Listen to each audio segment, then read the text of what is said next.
Hey traders, happy Monday. Welcome to Charts and Coffee for Monday the 25th. Super excited. It's a Monday. Markets are back open. I used to always joke with my husband that I felt like a dragon slayer with no dragons on the weekend. And 30 plus years later, I still do, although I'm getting better at enjoying weekends, but Mondays are always great.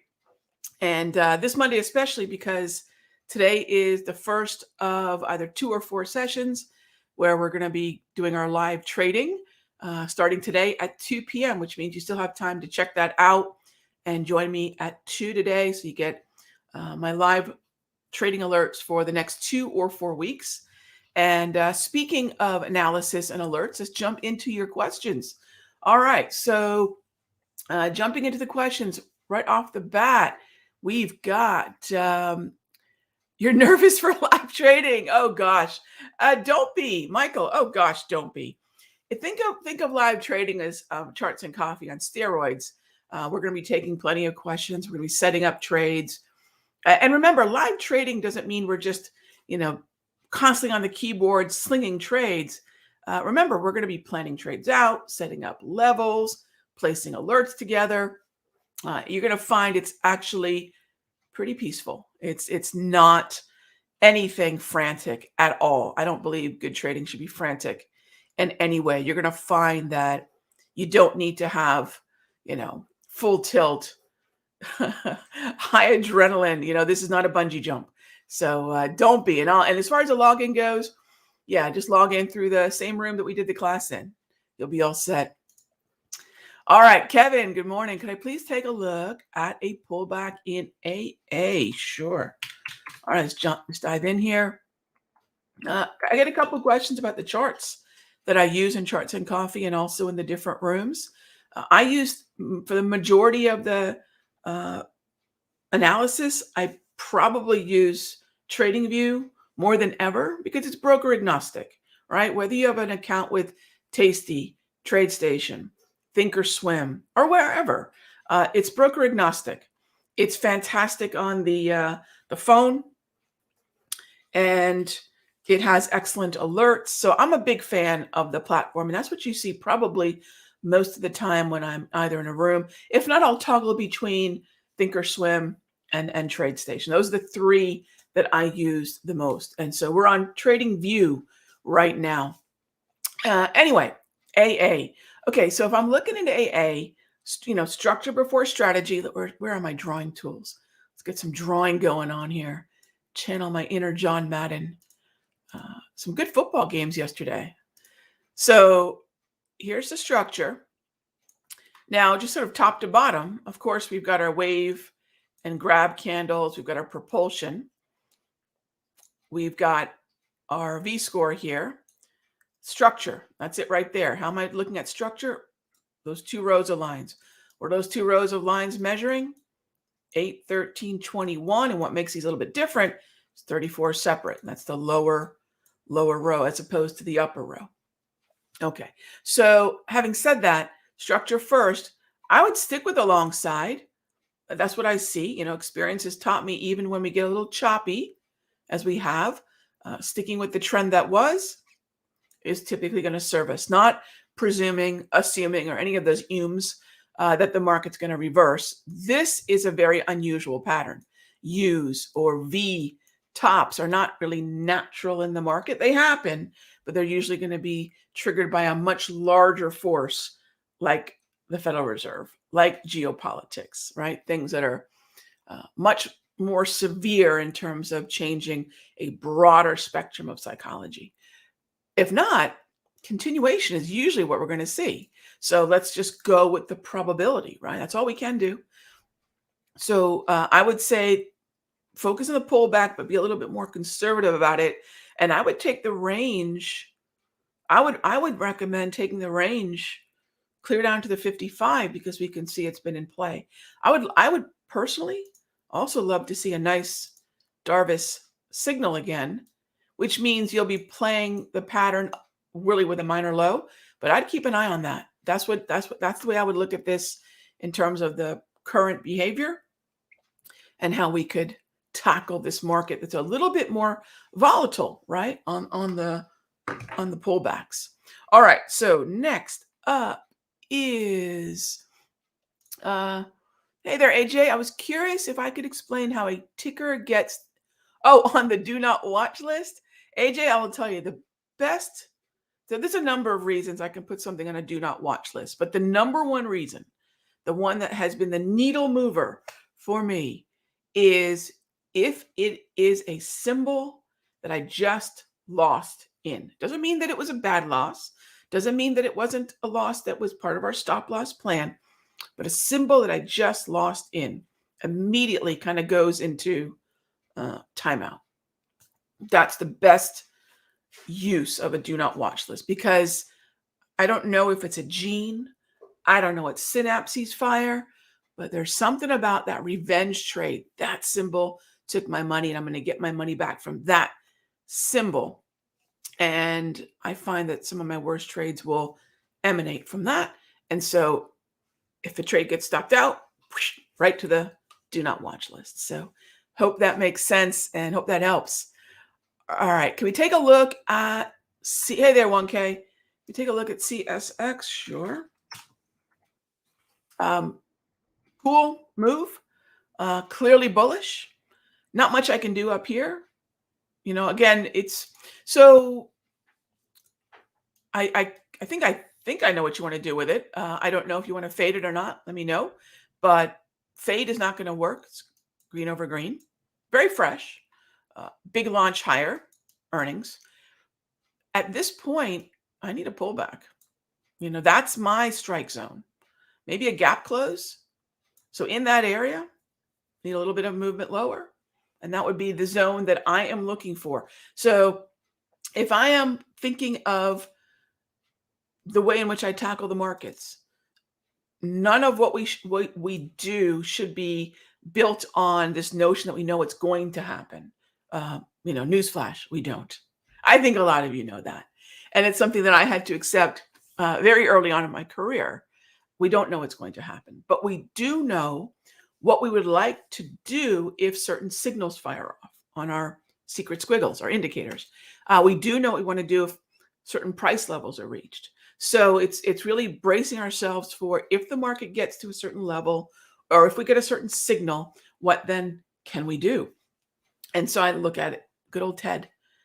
We know our zone, and I'm just going to sit there looking and waiting until I see exactly what it is that we can react to. So thanks for the question. And there is absolutely time to join me for the live trading today at 2 p.m. Eastern. Really looking forward to it. All right. So what do I think about SPX options trading 24/5 starting the 21st? What do I think? I think that, so Mustang, you bring up a great question. I think for stock traders and for stock options traders, this is pretty exciting stuff. For futures traders, it's sort of welcome to the party. So what do I think? I think it depends on where we individually are sitting. If we're coming from a futures or Forex background, it's kind of like, oh, finally, right? Welcome to the party. Doors open. Welcome to the 24/5 party. If you're a stock trader, this is pretty exciting. What I'll tell you, as being a futures and Forex trader for many decades, is we have to watch the volume. Because, as I like to remind my Forex traders, those traders that have been living in a 24-hour market for many, many, many years, not all hours of the day are created equal in terms of volume and volatility. So I think that's probably the first thing that anyone venturing into a 24-hour market is going to have to consider. Does 8 a.m. look like 8 p.m.? Does 10 a.m. look like 10 p.m.? And you're going to find probably not. You're going to see different volatility, different volume, different psychology, different financial centers expressing their opinion, but very exciting stuff. I'm with you. Super exciting. I love your name, by the way, Mustang. We have a few of them here in the Horner household. All right. The car, not the horse. Horses scare the heck out of me. Michael Bailey asks, any interest in getting into X? Yeah, we talked about X last week, so I'm thankful you brought it up. If I'm looking at X, I'm really tempted to focus on the short side of X.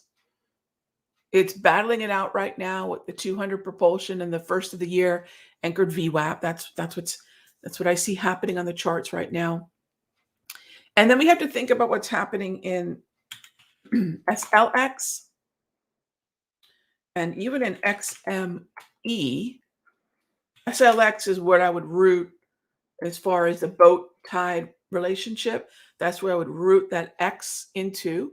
Um, so the bigger issue is that, and I think we were going back and forth on the, I know for whatever reason, there were a number of websites that I used that had the incorrect earnings date, which is, I can't remember the last time that's ever happened. But I will personally say, with earnings just 3 days away, let's wait for a post earnings reaction. I very, very seldom want to play the shock wave of the earnings. I don't mind playing to earnings, not through, and I don't mind playing post earnings, but that little window, really of that single, call it a half a session, that little window where the volatility for the event is hitting, that's a very binary scratch off ticket type approach that I personally do not like. So I'll play to, I'll play post, but I won't play through. So in this case, let's see where we end up immediately after earnings and whether or not that's in a zone we can do something with. So I don't want to, and by the way, remember that if I'm, and the second part of your question, Michael, is a great one. So this is the way I look at anything like the infrastructure bill or anything that is on the news that we know is coming, broadly known knowledge, right? If you and I are talking about it, Michael, that means that institutional money, retail money, just money in general, has likely already placed their bets, gone to the window, they've picked their horse, and it's therefore been discounted. Having been discounted now, that means a lot of the sentiment about, in this case, the infrastructure bill getting passed, that's already in the markets. The bulk of that is very likely in the market, which means whatever we think we know now, what the infrastructure bill is going to benefit, how much money is going into that corner of the market, all those things are pretty well known. And therefore, the bets on that happening are already in. What would be a surprise is where the movement could be. That's why, by the way, what we just described there, that little scenario of, okay, we know this is going to happen, so how would we make our trades based on what we know? That's buy the rumor, sell the news. Buy the rumor, whatever's happening with the bill, the amount, who's going to benefit. Sell the news is, okay, well, now we got what we presumed was going to happen. We'll take profit on the movement that was happening because of that assumption. So be careful of a buy the rumor, sell the news, where how many times have we gotten in, and we've all done this, right? We've gotten into a position and we go, but wait a minute, I thought X was going to happen and X happened. And that was supposedly bullish. How come the markets are selling off? Because everybody already put that position in. Likely the market already made a significant move with that assumption being baked into the cake. We got what we wanted, and there's the let off, and that's the buy the rumor, sell the news. So be careful with stuff like that, because we're clearly not talking about high level, high security clearance information. It's out there. It's likely been discounted. And I will say, it's pretty surprising how little some of the stocks that we would believe and sectors that we believe should benefit a lot more from this infrastructure bill are moving very lethargically or nearly in the opposite direction, which tells us the people who know, and I don't include myself in that group, but the people who know clearly see something we don't. So be really careful. Be really careful. Hey there, Kalwan. I appreciate that. I do this for two reasons. One, I love getting these questions, this kind of rapid fire Q&A. And two, it's honestly, as much as I call this charts and coffee, getting together with you all, having a little mastermind 20 minutes before the market, 10 minutes before the market, the bell rings. It's better than coffee, right? It's better than coffee for me. I appreciate that, Kalwan. Chris, looking for a breakout in MS. So if you've been watching this show for a while, Chris, you know that we've got to, at least take a quick peek at XLF. I like the pond. you are fishing in. Now, the question then becomes, do we like this particular name? Do we like the group? Do we like this name? So if I'm looking at Morgan, it's not tracking wonderfully with XLF, which means it has to play, essentially, it has to play catch up, right? So in terms of other names that are already moving with XLF, or I will also say, let's say you don't want to broadly make, let's say you want to broadly make a bet on this overall tide moving higher. You know, some of you might remember from the my mastery in the options room, we put a long position on in KRE in the regional banks, which has been in Fuego too, like XLF has been. So the question is, of all the names that I could look at, which one seems to be tracking in a way that's indicative of what's happening at XLF? JP Morgan is, Bank of America is, Wells Fargo, pretty decent. So then we're asking ourselves, if this tide keeps moving up, is there something that might have to play catch up? And that's where Morgan at about 3.25% of the XLF seems to be kind of stuck a little bit. I'm not going to bet against it. Chances are, if we can continue moving with these blue grab candles, this is going to be a breakout scenario. So the bet on Morgan is it hasn't really largely been participating with the XLF, has it? So then the idea is, well, if the tide's rising, and this is a boat within that tide, it probably too will rise. And it's a little bit of a laggard. So the danger is if XLF suddenly pulls back dramatically, Morgan, which is already kind of wobbly, right, just not participating, could sell off. However, that being said, I'd look for a momentum breakout. 4 blue grab candles in a row, compressed market. I like this for a potential momentum breakout. That's what I would keep an eye on for Morgan. All right, thank you. It was a rough day as a Jets fan, and while we're looking at, yeah, Hal, that was a rough game. Was it Patriots? Yeah, that was rough. Although Max coming into his own, you know, I'm so happy for Darnold. I like the new coach for the Jets. I think you guys have a good coach. I'm happy for Darnold. What a crazy ride he's been on. He's doing pretty well, but hang in there. I think a lot of people forget that before the Patriots had their epic run, they were pretty much at the bottom of the division for probably 10 years. Yeah, every team gets its time in the sun. Look at the Bengals. That should give Jets fans hope, you know, turn around. Anyway, well, we're talking about JETS. Let's talk about the Jets ETF.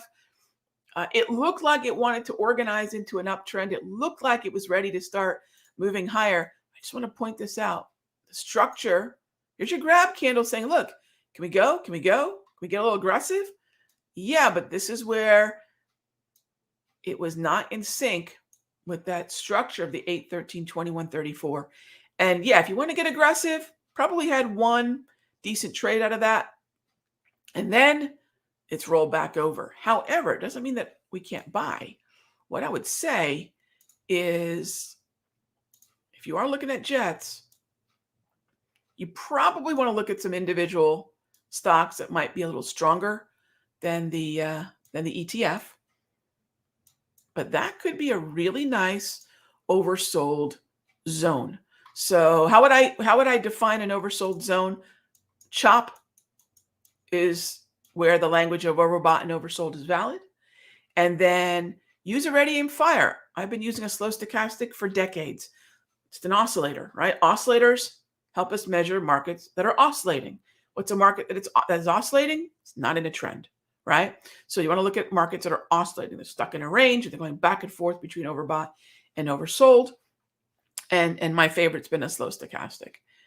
And what I'll usually do, you might say, Ron, that looks like a funny slow stochastic. How come there's only one line? Because I actually just used a D, which is a smooth, right? And it just kind of cleans it all up. 2080, use a smooth. We'll be talking plenty about this in the live trading, but if anyone's seen me use these before, you know it's in that yellow underlying market environment. That's where you want to be with that. Upstart, if it's going to pull back, and I think it would be great, um, let's get another pullback, maybe to the 21. That would be fairly aggressive. The wave would be fantastic. It's a double green. It's definitely, it's definitely something that a lot of folks are talking about. That infamous CNBC interview with someone who was talking up Upstart and then actually did not know what it was. Hey, I've been there. I've been there. I just would have said, I don't care. It's got good volume and it's heading higher. It's I'm buying I'm buying it because of that. But anyways, gosh, I felt bad for that guy. But anyway, I like the dip. I like the dip. And I remember telling the story. I traded euro dollars, an interest rate contract and futures for years, not even knowing what they were. Didn't even know. Had volume, it had good structure. I'll play it. I'll play it. But anyways, I would wait for the pullback between the 21 and the wave. All right. And just like that, we are out of time. Thank you as always for being a part of Charts and Coffee. I will see you all tomorrow, same time, same station. And I will see those of you for live trading. You can join me today at 2:00, simplertrading.com/extract. Let's extract some profits from this market over the next few weeks. Be good to each other. I'll talk with you soon.